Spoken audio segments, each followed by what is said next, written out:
I'm the Doctor, my dear, whether you like it or not.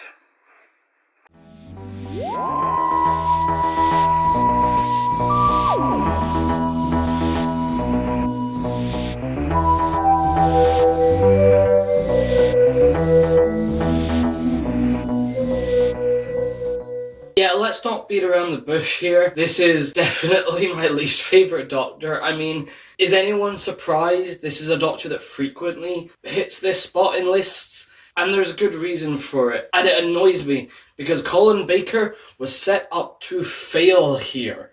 This is a fan of the series, someone who was desperate for this role, and he finally got it.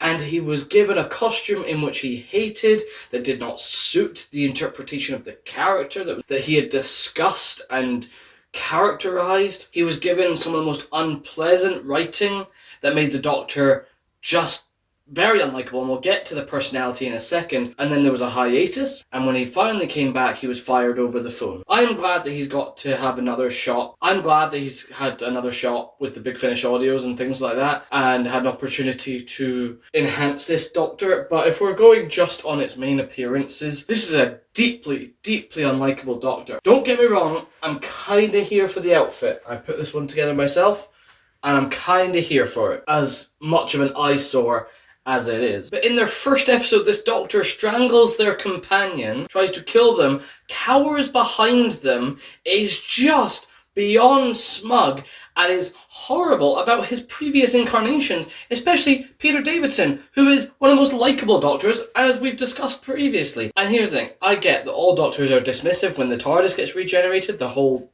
I see you've redecorated.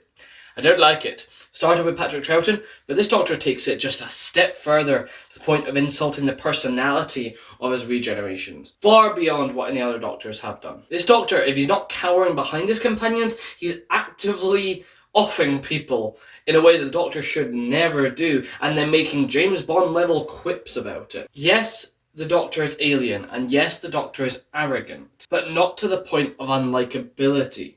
It's genuinely a wonder anyone travels around with him. All of this is the fault of Jonathan Nathan Turner, and not at the fault of poor Colin Baker, who essentially throughout his career kind of got typecast as villains, and it seems that never really got shaken off when he played the Doctor. It was a very hard image to shake off when his writing made him out to be outright villainous at points. He's horrible to Perry, his companion, to all credit, when he's on trial with the Time Lords, and he gets to call out the Time Lords. That's pretty epic, but it's a bit rich coming from this version of the Doctor to call out other Time Lords for being amoral and likening them to Daleks and Cybermen and Sontarans, when we've seen some of the most immoral actions from this version of the Doctor. It's going to be really hard to shake the bottom spot on my ranking for Colin Baker. I don't know if he's going to be able to do it. I don't know how this ranking turns out.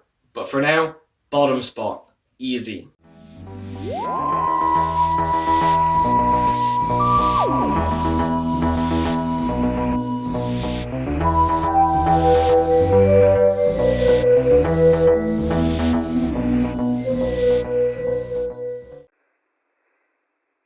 Carrot juice?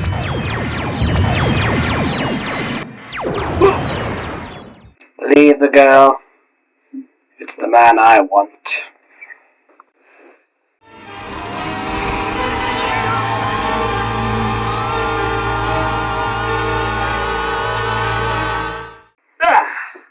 Right, that was a nice nap. Right, down to business. I'm a bit worried about the temporal flicker in Sector 13. There's a bicentennial refit of the TARDIS to book in. Better pop over to Century 7. After that, a quick holiday.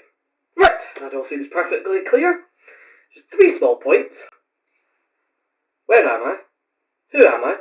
And who are you?